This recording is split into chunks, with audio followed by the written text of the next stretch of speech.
Engiur da criação, evolução e desenvolvimento. E para lhe provar isso, viajamos até às Caraíbas, mais propriamente à ilha de Guadalupe, para lhe dar a conhecer o mais recente projeto que se encontra já em execução. Não saia daí! Para nos ajudar neste projeto, contamos com a ajuda de vários técnicos e profissionais qualificados que conhecem a legislação e os procedimentos a ter em conta nesta localidade em particular. A qualidade dos espaços e dos materiais, bem como as necessidades das pessoas que frequentam as nossas instalações, são a principal preocupação a ter em conta quando nos referimos a conforto e bem-estar. A ilha de Guadalupe tornou-se colónia francesa em 1635 e, como tal, toda a política e legislação é regida à semelhança da de França, sendo que o desenvolvimento do projeto de arquitetura teve de respeitar todas as condicionantes inerentes a isso. Apesar do imóvel estar inserido numa zona da ilha menos qualificada, a importância e o respeito pela legislação não foi deixado ao acaso e apostou-se na requalificação e revitalização dos espaços. É aqui que se vai desenvolver o novo Centro de Ajuda de Guadalupe para fazer face às necessidades do Centro de Ajuda atual, onde ainda hoje se desenvolvem as atividades de culto. Venha connosco!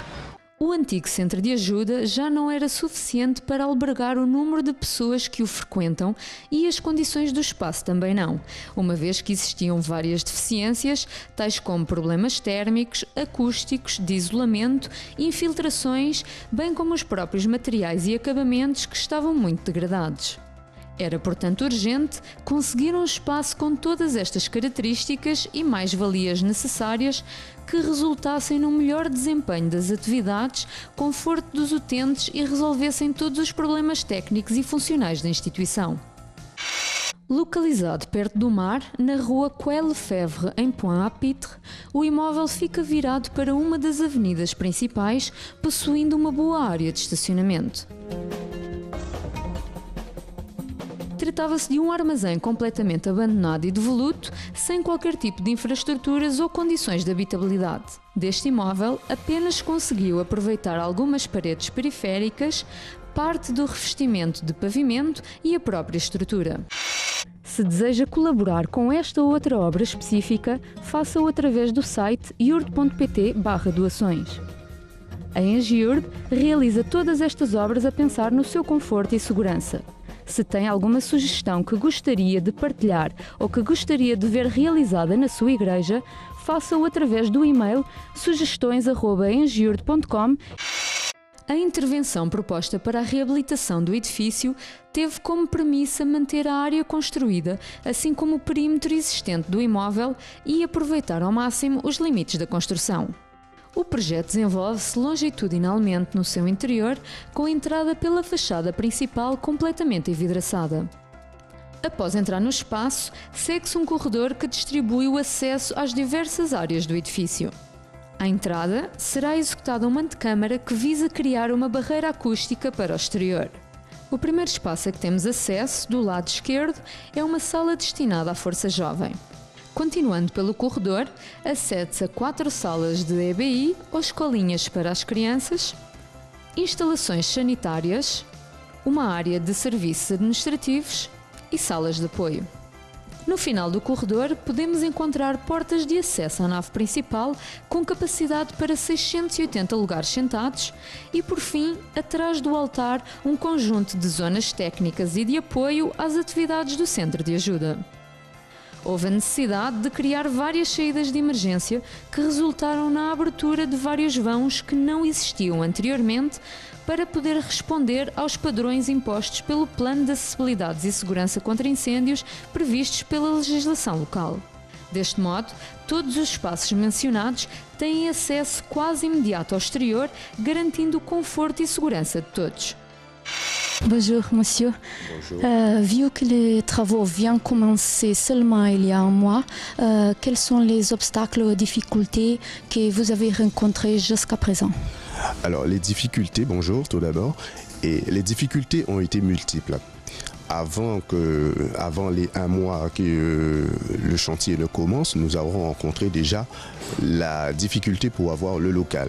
C'était déjà une première difficulté au niveau local. Il n'y avait pas beaucoup de structures de cette envergure et qui demandaient toutes les conditions pour une grande église, ce qui veut dire les conditions de sécurité, climatisation, l'accès et aussi par rapport au centre du pays. Parce que ce local est pratiquement au centre de la Guadeloupe, qui veut dire qu'il est accessible du nord, du sud, et tous les personnes pourront venir, les fidèles pourront venir de tous les endroits de la Guadeloupe. Par la suite, lorsqu'il y a eu déjà ces problèmes, nous avons eu le chantier, on a pu avoir ce chantier, ce local, dis-je, et par la suite, il y a eu aussi des difficultés pour commencer les travaux. Après, on a eu les autorisations pour commencer. Après, il y a eu encore une petite difficulté. Et par la suite, lorsque le chantier est vraiment commencé, il y a eu aussi la grève du BTP. Qui veut dire qu'à chaque fois, il y a toujours un petit problème, mais que nous avons su surmonter. Et par la suite, maintenant, les travaux avancent convenablement. Pour l'instant, il n'y a pas de problème qui se prépare dans l'avenir. Após a obtenção da licença de construção, deu-se início às obras de requalificação do imóvel. Com apenas 1 mês de se ter dado início aos trabalhos, já estão concluídas as demolições e executadas as aberturas de vãos exteriores, estando agora a iniciar-se a execução de infraestruturas de eletricidade, ar-condicionado e paredes de gesso cartonado. De momento, iremos passar à fase seguinte, que é as instalações de várias infraestruturas de águas, esgotos, telecomunicações, assim como a fase final de acabamentos. A intervenção terá um valor total previsto de 550 mil euros, sendo que já foram investidos cerca de 45 mil até esta fase. Architecte, bonjour. Les exigences et les rigueurs de la législation sont nombreuses. Quelles autres exigences s'y sentent particulièrement les contraintes du site? Alors, on a un site qui est dans une zone sismique et cyclonique, très forte en fait, tout simplement. Et donc, on est obligé de prendre en compte, de façon législative et normative, les problèmes de séisme et de cyclone. Donc, pour ça, effectivement, on va par exemple renforcer tous les encadrements de portes par des ferraillages. Ça, c'est un petit exemple sur ce bâtiment-là, puisque sur ce bâtiment-là, on a été obligé de faire des ouvertures dans des murs existants. Et donc, pour renforcer ces ouvertures, on a fait des ferraillages sur tous les trois côtés de ces ouvertures. Au niveau du cyclone, on a des volets roulants en vitrine, bien entendu, mais les portes qui sont des portes qui sont un petit peu renforcées. Toutes les portes que l'on a créées sur la façade sont des portes qui auront une fixation importante et contrôlée par le bureau de contrôle dans les murs, de façon à ce qu'elles ne soient pas arrachées par les vents de forte intensité quand il y a un cyclone. Ça, ce sont les contraintes du site Guadeloupe.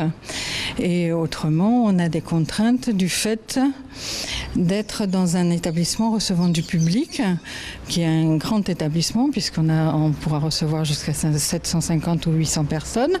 Donc on a des fortes contraintes au niveau de la sécurité des personnes, la sécurité anti-incendie pour les paniques, l'éclairage de sécurité, les nombreuses portes de sortie, plus tous les matériaux qui devront avoir une qualité particulière de tenue au feu. Et on a également des centrales de contrôle incendie avec des alarmes et également une détection incendie dans tous les faux plafonds. Voilà, ça ça fait partie ce sont quelques exemples de ce qu'on est obligé de prendre en compte pour la sécurité des personnes dans un ERP au niveau de l'incendie. On est obligé également de prendre en compte l'accessibilité des personnes et l'accessibilité à tous les les handicaps. Donc effectivement, on a les handicaps qui sont les handicaps moteurs, où on aménagera à l'entrée de l'établissement des rampes de façon à ce que les fauteuils roulants puissent entrer. Toutes les portes auront des grandes ouvertures de façon à ce que les fauteuils roulants puissent circuler dans toutes les salles qui sont ouvertes au public. On a la possibilité de dégager certains fauteuils dans la salle de façon à ce que les fauteuils roulants puissent se mettre à la place. Enfin, etc. Ça, c'est pour les handicaps, le handicap moteur. Mais on est également obligé de prendre en compte tous les autres handicaps. Donc, les handicaps, par exemple, l'handicap visuel. Donc, on aura effectivement des signaux sonores pour les gens qui voient pas bien, mais aussi un marquage pédotactile sur le sol, de façon à diriger les gens qui ne voient pas bien vers la grande salle et vers les salles qu'ils peuvent utiliser. Voilà, entre autres, toutes ces normes-là qui sont très strictes. La France fait partie des pays, et donc nous, on est la France, et on a des contraintes encore plus importantes que la France, puisque on est en sismique et cyclonique de forte intensité. Et donc, je vous disais que la France est un des pays où les normes sont les plus exigeantes. Et donc, on a vraiment beaucoup de textes à prendre en compte et beaucoup de normes à prendre en compte. Architecte, dis-moi quels travaux sont faits ici et à quel stade sommes-nous? Alors pour l'instant, on a fait toute la partie qui était de la démolition, de la création des portes pour pouvoir après circuler dans l'établissement. On a posé les portes extérieures, donc pour fermer le local. On a attaqué tout ce qui est du doublage placo-plâtre de la grande salle. On a attaqué les reprises de carrelage dans la grande salle également. Et on a commencé tous les réseaux électricité et climatisation. Donc dans la grande salle, on a des très grosses gaines de climatisation et de reprise d'air qui ont été posées en plafond, plus tous les chemins de câbles pour les réseaux électriques, courant fort, courant faible, éclairage de sécurité, alarme incendie, etc., etc. Voilà, on est en train là maintenant de faire la démolition de la dalle, d'une certaine partie de la dalle, les tranchées, pour pouvoir passer tous les réseaux d'évacuation des eaux usées pour les toilettes qui seront installées là. Donc ça, c'est encore un élément de démolition en plus à faire. Et on continue tout ce qui est de décloisonnement, des doublages d'extérieur. Après, on va attaquer, ça sera le faux plafond. Enfin bon, chacun avance. Disons qu'on en est à, je dirais, à peu près un tiers du chantier.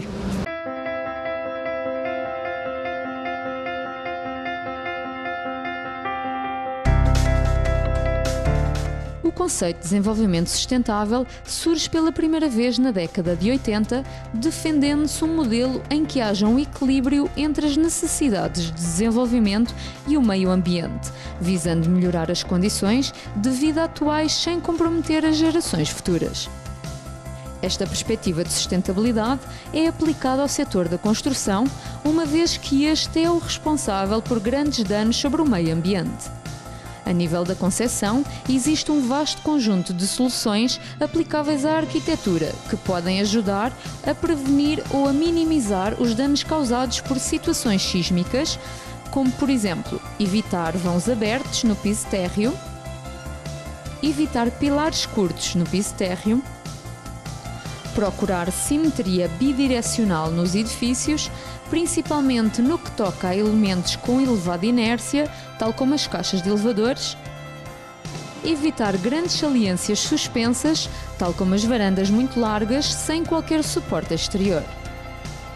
Em Portugal, após o grande sismo ocorrido em 1755, que ressalvou na destruição quase completa da cidade de Lisboa, mostrou a fragilidade da construção na altura, que tinha uma capacidade muito reduzida de absorção e dissipação da energia libertada pela catástrofe.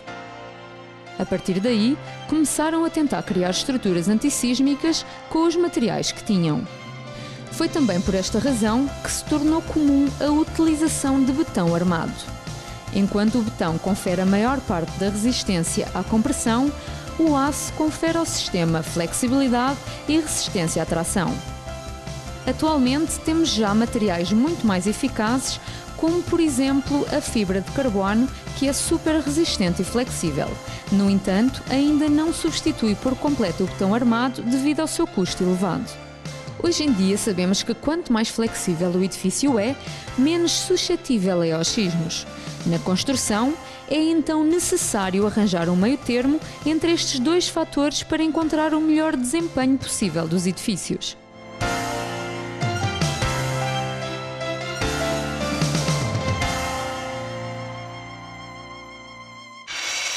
Despedimos-nos para já, mas prometemos voltar em breve para acompanhar mais projetos em desenvolvimento pela Engiurd, em Portugal e um pouco por todo o mundo.